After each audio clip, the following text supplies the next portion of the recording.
What's up, guys? It's been a long time. So, I have started making video blogs again somewhat recently. I've made about 6 or 7, but they're not really poker related. If you watched my old video blogs, which I'm assuming if you're here you did, a lot of them talked about concepts that apply to life that might also apply to poker, but generally it was about life. And that's kind of the direction I want to go with this type of stuff because it's what I could see myself doing even if I didn't need an income and I just needed to fill my time. It's what I enjoy to do. It's kind of like what I feel like my purpose is in life. So it's kind of my project beyond poker. And I'm still very much a poker player. It's still my 100% source of income. It's going quite well right now, and I really enjoy it. I'm playing PLO full time. I don't play anything else anymore. And I've recently been able to move up to basically playing all 2-4, 3-6 plus, and I'm very happy about that. It's going well. And I enjoy the game, I enjoy playing, I enjoy studying, and I'm really happy. And I worked really, really fucking hard this past year and a half to get here. So, I'm grateful for that. And I wanted to make a video blog that was specifically for poker players because you guys were always the audience that I had. And I hope you guys will follow me in the video blogs I make that may not have anything to do with poker. But there was a concept that I've been discussing a bit recently that I think does pertain a lot to poker, and in one of the most important areas, and one of the ones that I discussed that I think people really responded well to. So if you guys remember, a while back I made a video called Coping with Success, and it was talking about how we all know how to cope with, we spend so much time learning and hearing about how to cope with failure and disappointment, but no one ever preps us for how to cope with the massive successes that sometimes happen in poker. You bank a tournament, you go on a sick run, and all of a sudden your confidence is beaming, your bankroll you're way overrolled for the stakes you felt competent to play before, and you see people make a lot of poor decisions at that time, which can actually be very profitable for other players. And what I want to talk about is what the intention was that we were bringing to our work before, and how it may lead us into bad decisions or good decisions when we do experience a lot of success, and how we can kind of enjoy our process more. So I'm going to give a silly example to illustrate the point. You probably know people that go to the gym that seem relatively healthy. I don't know, maybe some of you guys don't work out, just grinding all the time, but it doesn't have to be the gym. It's just the example I'm going to use. You've probably know people in your life that they go to the gym because they're just active people and they enjoy it. And then you probably know some people in your life who fucking hate themselves. And they go to the gym because they hate themselves and they don't like the way they look. They hate everything about themselves and they don't think that they're good enough and they want to try to make themselves feel better. And often those people to you look phenomenal. They're in insane shape because they're so mean to themselves, but you can kind of tell that's not a healthy way to be. And what I want to talk about is the motivation that we bring to studying and to playing in poker. Oftentimes, when we're working our hardest in poker, we're coming from this place of really not feeling good enough. We don't have the money we need. We might owe money. We might be in debt. We might be staked. We might be, in the hole. Or we just may be, stressed because we're not, it's not a consistent income, is it? So not having money when your job is basically to make money and not beating the games you're playing, like if your win rate is negative, if your EV is negative, or just your results are negative, if you're not beating the game, that's what poker's about, is beating games. So if you're not winning, it's really easy to get motivated by that I'm not good enough feeling. Because, technically, looking at the game, you feel like that's right. That's the right answer. You're not good enough. And, you can't get successful in poker on fairy tales ideas of good willing. It's a very metric-based, data-driven career where if you're not good enough, you will fail and you won't make money and you will go broke and you'll have to find a new job or find a stay or something.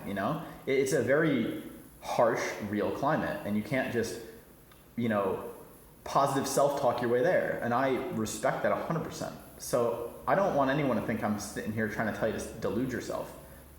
What I'm saying is there are slight changes in the way you perceive your own intentions and your own value going into studying and playing that can, I think, make a pretty big difference in the way you feel both throughout the winning process and the losing process, which are basically inevitable in poker, and therefore increase the quality of your life. Now, in my own experience, in everything I've ever sucked really hard at and got really good at, everything from high school wrestling to playing poker to many other avenues in my life, I was super freaking hard on myself. I could not accept my level of skill. And you've probably felt this way in a lot of things as well. And it does freaking motivate you to get really, really good. Like, you work super hard because it's unacceptable, the level that you're at. And while that is a great way to motivate yourself, what happens is then when you get to where you're at, like you get to where you want it to be or even surpass your goal, you start making money, you start winning, the thing is, it can't undo the time it took to get there when you were fucking hating yourself in your life. I mean, when I didn't feel good enough in poker many times in my life, and definitely in sports, I was so mean to myself. So hard on myself. Every day of studying, every day of working hard, every day of grinding was overshadowed by this constant beating the shit out of myself. And then you get this victory and you think it's gonna heal a year or a year and a half or however long it took of just absolutely crushing yourself. And you know what? It can't. Nothing can take that time back and make it have been pleasant. So what do we do? Do we just get out of poker because downswings are inevitable and we're never going to be happy when we're on one? I mean, that's an option for a lot of people. And it's a reason a lot of people want a career without variance. But what I would suggest, and sorry it's taken me 6 minutes beating around the bush to get to it, we got to slightly shift the intention we take into studying, into playing, and into working. Now, instead of telling yourself, I'm not good enough, I need to study because I suck, because I'm not smart. I mean, it seems in poker you do have to be, honest self-assessment is very important. You can't delude yourself. But instead of studying because you're not good enough, study because the you that would be winning would be studying. And that seems irrelevant and whatever, but I promise you it's not. Because the way you talk to yourself transforms your reality. The way you approach things and the way you think about them, maybe not day one, maybe not day two, but over the matter of weeks and months, changes the way you actually think about doing the activities. So when you go to play or you go to study and you're thinking critically and you're trying really hard, do it because the successful version of you, the you that's beating the games you're playing, the you that gets to move up, the you that's seeing your opponent's mistakes, does those things. Do it because that's the other players in your game, they're winning and doing well because that's what good players do. They study, they work hard. Don't do it because you're not good enough. Do it because the good you does that. And that way it becomes a habit that's not tied to not being good enough. And it doesn't become this dichotomy where the only way you can work super hard is during times where you're beating yourself up and feeling not good enough.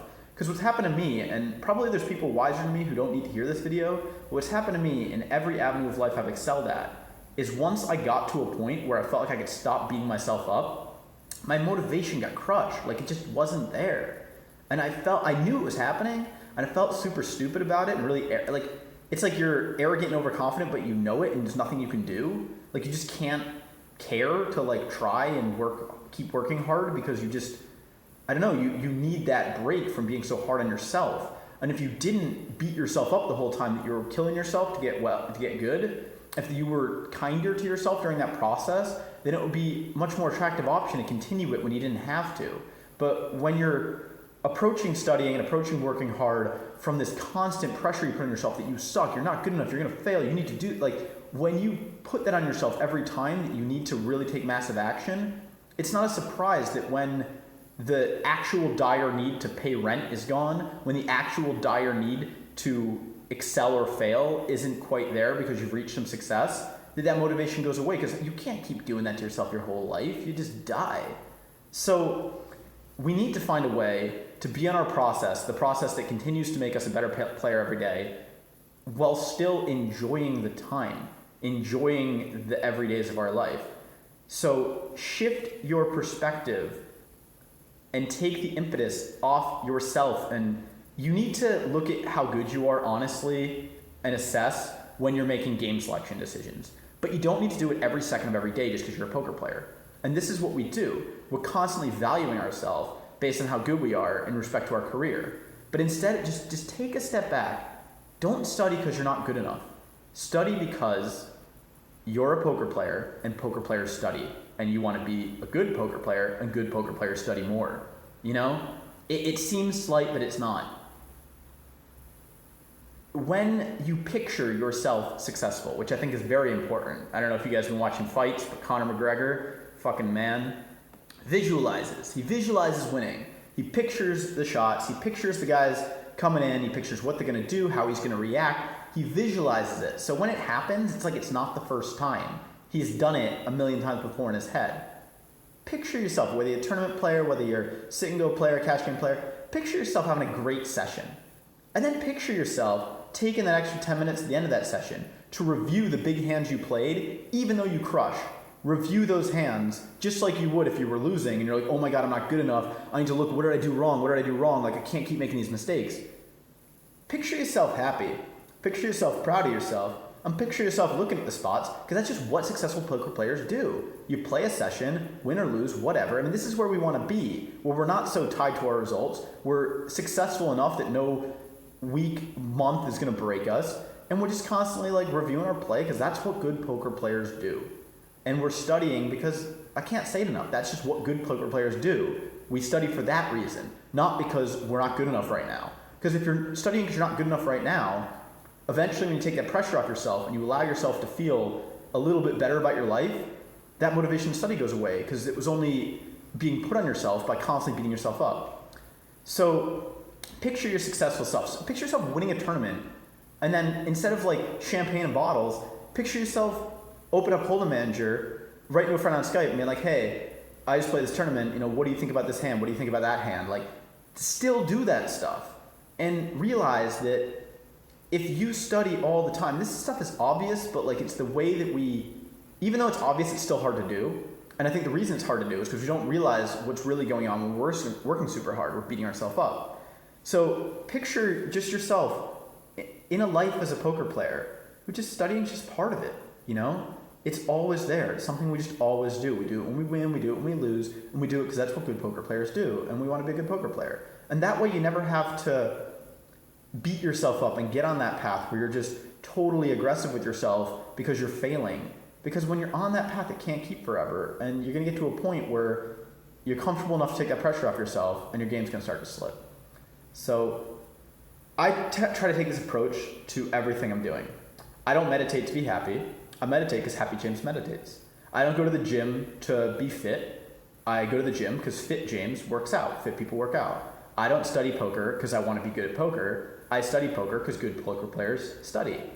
I don't put in the hours because I need money. I put in the hours because financially competent poker players remember to put in hours, Like, a lot of people grind hard when they need money and then not when they're winning. And instead, I visualize that successful poker players who don't have to be financially stressed about money, they work, They work. They just put in the hours each week because that's part of being a poker player. It's your job. And if you change your perceptions about these things, you can get off that roller coaster a little bit. You can take this to every avenue of your life. You can take it to socializing, you can take it to fitness, you can take it to anything, like, don't call up your friends when you're lonely. Call up your friends because socially connected you does those things, Everything can be done from a place of the best version of you does these things, and that way it doesn't become a thing where you do it super much when you have to and then can't bring yourself to find the motivation when you don't need to. And poker's enough of a roller coaster without putting yourself on, the additional accelerated, higher curves version of that roller coaster. And that's what happens when you can't find motivation when you're winning and you get insane motivation when you're losing. And it's a lot for your system. It's a lot for your body. And I've found that like when I'm winning, then I'm like, okay, now I want to recuperate my body because I've just been grinding and I haven't been healthy. So now I'm getting into the gym and I don't feel like I should play because I spent so much time in the chair and whatnot. And it becomes this cycle where I'm always either enjoying life or, in the poker, like I can't balance because my motivation was always coming from like, I just suffered, so now I get to prosper. And you need to be able to visualize a consistent life of prosperity and doing the right actions all the time. Like, You don't go get fit because you just didn't move for 6 months because you were in the grind zone. You stay fit because healthy, happy you is fit, and you grind because even how poker is, and like you just grind because that's what you do. You're a good poker player. Good poker players play. They play throughout the year unless they're taking a vacation, and they study throughout the year because they're trying to be a good poker player. And I'm kind of going over the same thing a lot, so I'll wrap up, but it seems slight, but I feel like the difference is monumental, especially if you look back at your life and look at the times you really accelerated. How are you picturing yourself? How are you talking to yourself? It's okay that you've had a lot of success by beating the shit out of yourself. But do you want to beat the shit out of yourself your whole life? Do you want to have to choose between feeling okay about yourself and then like being lazy, or hating yourself but getting external markers of success? Ultimately, I think we all want to like our life day to day and be successful. And to do that, we have to just accept this vision of who successful us is and how they act, and do the things for that reason. Don't do things because you're not good enough. Do things because you are good enough and you're smart enough to do them.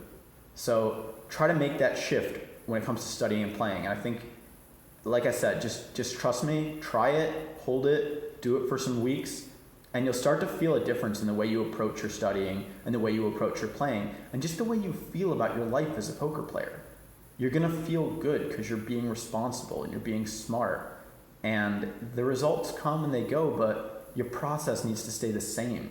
And it's hard to say that because money is a real thing. Needing money is a real need. It's an actual, money buys food and shelter. It's very tied to our humanity, and we need to get off that roller coaster as much as possible to have a quality of life that we all want. I mean, we got into poker for a sweet life, and like if you're miserable, it sucks. So we got to find a way to have that sweet life, because otherwise, what are we here for? So best of luck, and be kind to yourself and do what successful you does. And that way you can enjoy the ups and the downs, because you just enjoy your life as a poker player, being a smart, intelligent, proactive, good poker player. Best of luck, guys. I hope you all have lofty goals, and I hope you plan to enjoy the process of reaching them rather than hate yourself until you get there. Because in my own experience, if you hate yourself until you get there, it's not so fun. So best of luck, guys. Work hard, and thank you guys for watching. Thank you for all your support over the years. Peace.